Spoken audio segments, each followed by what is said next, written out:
Welcome to the second of our short video presentations about living with and managing anxiety.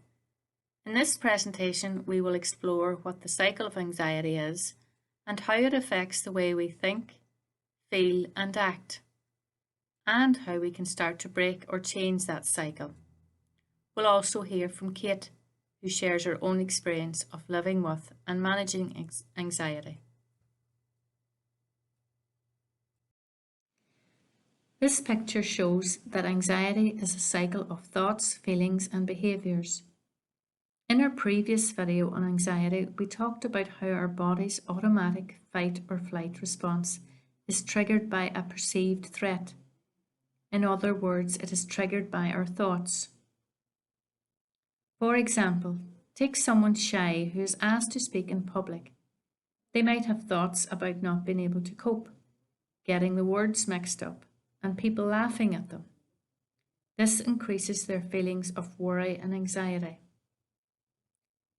No one likes to feel negative emotions, so they will try to do whatever they can to reduce the uncomfortable feelings. Perhaps pretending to be sick on the day in question to avoid having to give the speech. Initially, this may help to reduce distress, but what thoughts are they likely to have the next time they have to give a speech or a presentation? By not going through with the public speaking and learning that they can actually cope, they increase the chances of feeling even more anxious the next time.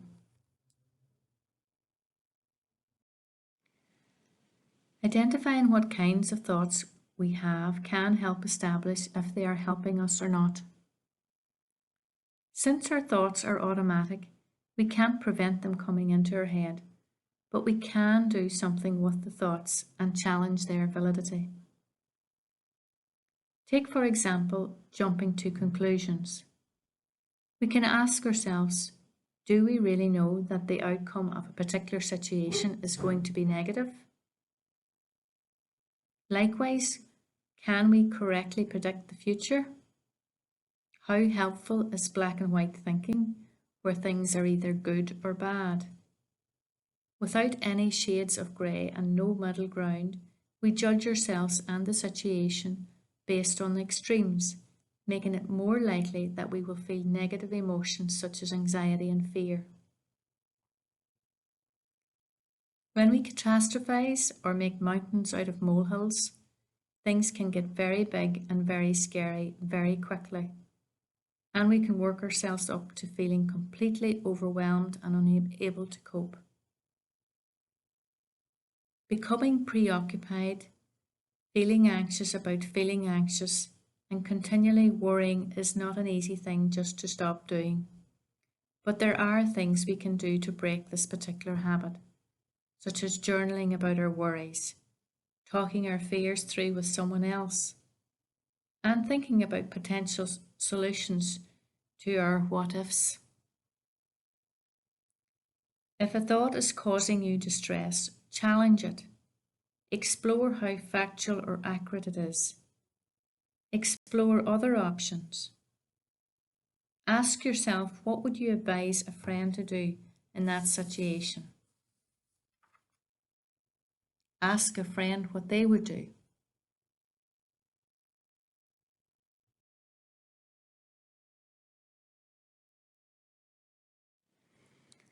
Our thoughts lead us to feel a certain way. Positive thoughts lead to positive feelings, and negative or unhelpful thoughts lead to negative feelings. It is very common for us to be unaware of what our initial thought about a situation was, but we are almost certain to be able to feel it. If you're unsure what your thinking was, what you can do is focus on what you do to deal with the unpleasant feelings. Journaling is one way of dealing with and processing unpleasant feelings. Exercise can help us use up adrenaline that our body produces when the fight or flight response is triggered.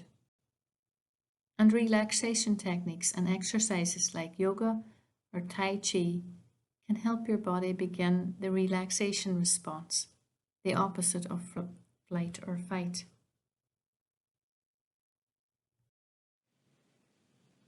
Some of the actions that anxiety provokes in us can be called safety behaviours because we do them in an effort to reduce our level of distress. Every circumstance that causes fear and anxiety will prompt different safety behaviours, but if you take time, you will be able to recognise the particular things that you often do. However, while safety behaviours can feel like they are a good and wise thing to do in the moment, they actually keep the cycle of anxiety going in the long term. By always avoiding or fleeing from whatever causes you anxiety, or making sure you have someone else with you, you never get the opportunity to discover your ability to cope with distressing feelings or situations.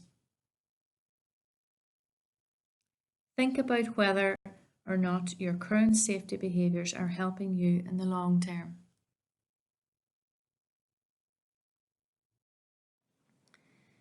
Keeping a diary or making a note of what happens when you experience anxiety or have a panic attack can be the first step in changing or breaking the cycle because it helps you spot patterns and what triggers these experiences for you, and also helps you to become aware of the early signs that they are beginning to happen.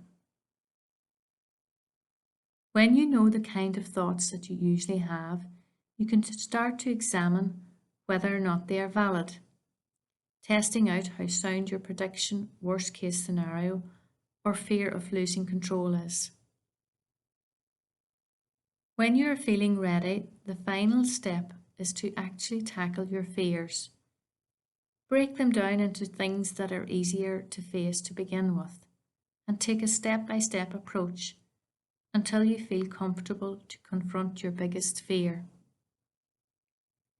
By progressively and repeatedly facing fears, you will build your confidence and ability to cope with anxiety-provoking situations. Living with anxiety can mean you think a lot about things that worry you or are hard to do. It's also important to be kind to yourself and notice the good things too, and the things you are able to cope with.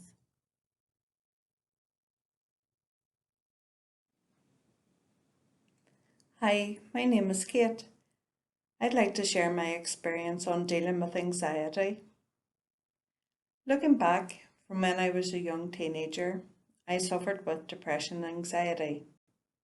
I thought this was part of life. It got in the way of my confidence and self-esteem and many other aspects of my life. For the past 10 years, I have actually come to terms with dealing with and living with anxiety. In 2017, I started going to the Recovery College.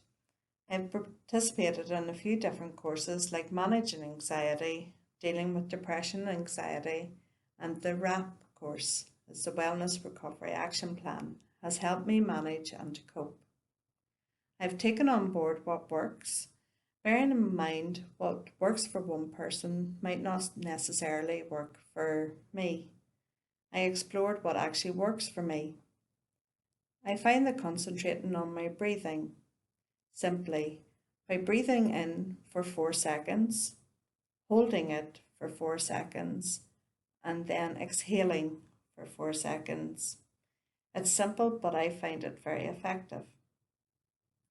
I also done mindful colouring to help relieve my anxiety, but I have discovered now that I like the diamond painting. I find it just more effective at the moment. This is where you place small diamantes on a picture to make a 3D effect. Using my WRAP and my wellness tools also proves a great benefit to me. I find getting a good night's sleep and some form of simple exercise can help relieve the feelings of being anxious or stressed. Taking time out, either by listening to music, relaxation techniques, or simply stepping back from the problem helps clear your head. I try to do my best instead of aiming for perfection, which isn't always possible. So just be proud of what you do. Accept that you cannot control everything. Laughter goes a long way, so I put on like a comedy or a funny film. It's a good way of getting away from anxiety. Maintaining a positive attitude, even try and make an effort to replace the negative ones with positive ones. Getting involved with an organisation that gives you a sense of belonging and that helps you.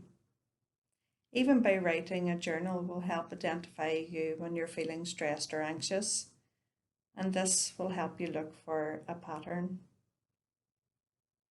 Talk to somebody when you're feeling overwhelmed, either a friend or a family member, or even professional help. We all have to take responsibility of ourselves and what works for ourselves. Only you can do it. These are simple things that work for me, and it's worth a try to see what works to help you deal with your own anxieties.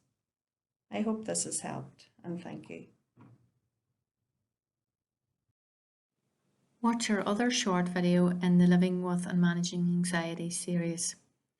What is anxiety? And you can enrol with the Western Trust Recovery College.